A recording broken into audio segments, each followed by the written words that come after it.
sigawan, takbuhan. Lord, bilisan mo kami!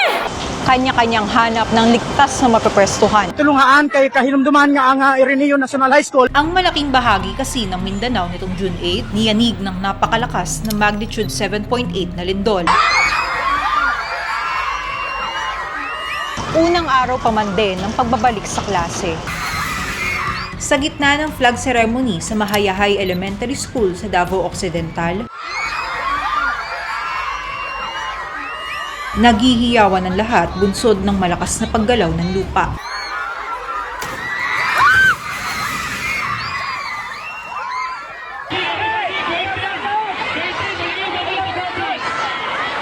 Sa Matanao National High School naman sa Davao del Sur, isang abandonadong gusali ang tuluyang bumagsak.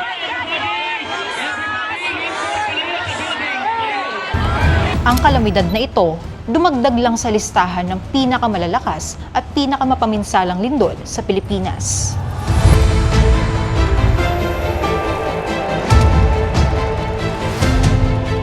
Sa nangyaring paglindol sa Mindanao, pinulbos nito maging ang mga commercial establishment.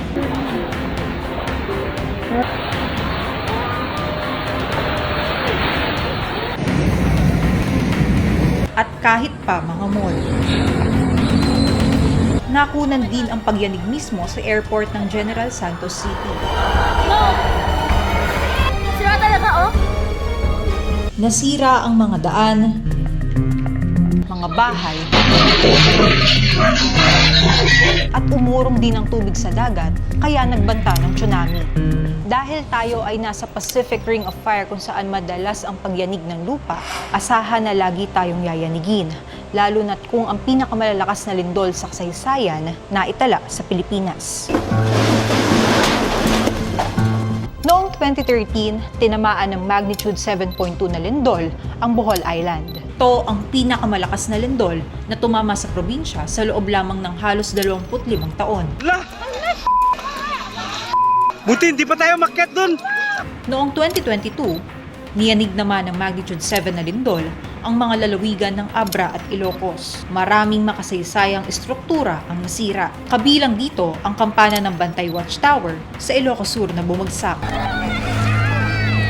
Pero kung pag-uusapan ng isa sa pinakamapaminsalang lindol, isa sa mga di malilimutan ang magnitude 7.8 na lindol noong 1990 Luzon earthquake. Tell Mommy's here. 40 segundo lang ang itinagal ng lindol. Pero maraming gusali sa Northern at Central Luzon ang pinabagsak nito. Mahigit 1,000 tao ang nasawi at bilyong-bilyong pisong halaga ng ari-arian ang nawasak. Ang tanong ay hindi kung may susunod bang lindol, kundi kung handa na ba tayo pag dumating ito. Ako po si Karel Gonzalez para sa FYP, For Your Perspective.